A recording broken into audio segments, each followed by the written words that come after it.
તમારી ઘેર તમારા મા બાપ હોય ને અને તમને એવું લાગે કે મેં મારા બાપને ધક્કો મારી દીધો તો, મેં મારા બાપને ગુસ્સા લાફો મારી દીધો તો શી ખબર એ બાપને લાફો મારવાથી, એ બાપને ગુસ્સો કરવાથી જ તું પીડા ભોગવતો હોય, શી ખબર?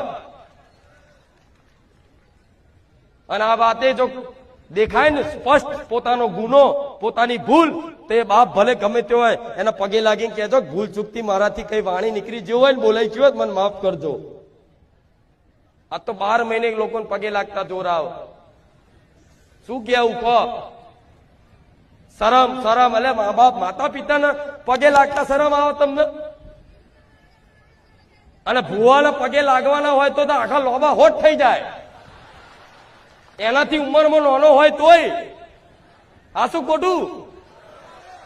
એના દીકરાના જેટલો ઉંમરનો ભૂવો હોય ને તો એના લોબો હોટ થઈ જાય, આખો ધૂર વાળો ના આખે ધૂર નું ચોટાય.